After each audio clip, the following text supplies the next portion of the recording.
আমি মনে করি আইনসভায় এমন কঠোর আইন আনা দরকার যেখানে 7 দিনের মধ্যে এই খুনি এবং ধর্ষকদের একদম এনকাউন্টার করে মারা উচিত।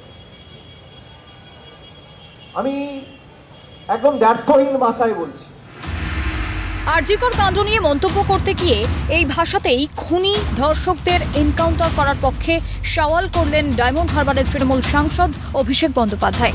তার প্রশ্ন, এই ধরনের ঘটনায় কেন বছরের পর বছর ধরে ট্রায়াল চলবে? পাশাপাশি এই ইস্যুতে রাজ্য প্রশাসনের ভূমিকার প্রশংসাও করেন তৃণমূল সাংসদ। তার দাবি, 24 ঘন্টার মধ্যে অভিযুক্ত গ্রেপ্তার হয়েছে।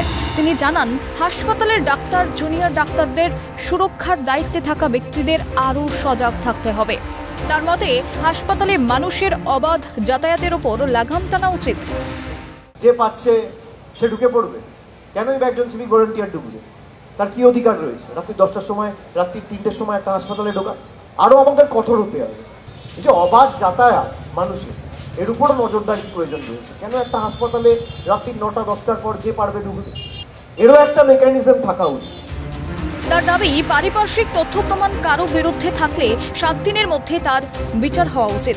এ বিষয়ে কঠোর আইন আনার পক্ষে সওয়াল করেন ডায়মন্ড হারবারের তৃণমূল সাংসদ।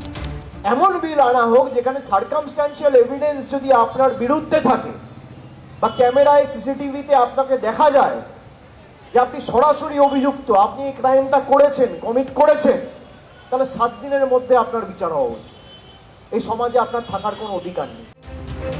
অভিষেক বলেন, বিষয়টি নিয়ে রাজনীতি করা হচ্ছে। তার দাবি, এই ধরনের ঘটনার পুনরাবৃত্তি রুখতে আইনসভায় সংশোধন করে অর্ডিন্যান্স আনা হোক। 6 মাস পর সংশোধন করে বিল আনুন, যাতে অন্তত 1 মাসের মধ্যে ব্যবস্থা হয়। আইনসভায় সংশোধন করে হয় অর্ডিন্যান্স আনুন, অধ্যাদেশ আনুন, এবং 6 মাস পর আপনি অ্যামেন্ডমেন্ট করে বিল আনুন, যাতে 7 দিনের মধ্যে, 10 দিনের মধ্যে এদের ব্যবস্থা হয়, 1 মাসের মধ্যে ব্যবস্থা হয়। যাদের সরকার রয়েছে তারা অর্ডিন্যান্স করে ইডি ডাইরেক্টরের মেয়াদ বাড়াতে পারে। তা অর্ডিন্যান্স করে এই বিল আনতে, অর্ডিন্যান্স করে একজন ধর্ষক বা একজন খুনির যাতে 7 দিনে বিচার হয়, এই অধ্যাদেশ আনতে পারে না কেন? এই ঘটনায় সিবিআই তদন্তের দাবি তুলেছে বিজেপি। শনিবার এ প্রসঙ্গে অভিষেক বলেন, সব বিষয় নিয়ে রাজনীতি কেন? তার প্রশ্ন, সিবিআই তদন্ত হলেই কি যার প্রাণ গিয়েছে সে ফিরে আসবে? সবকিছু নিয়ে রাজনীতি কেন? বিজেপির ফ্ল্যাগ ধরে বসে বললো সঙ্গে সঙ্গে কি না, সিবিআই দাবি চাই, সিবিআই ইনকোয়ারি করতে হবে। সিবিআই ইনকোয়ারি করে মেয়েটা ফিরে আসবে যার প্রাণ গেল। ক্যালকাটা নিউজ।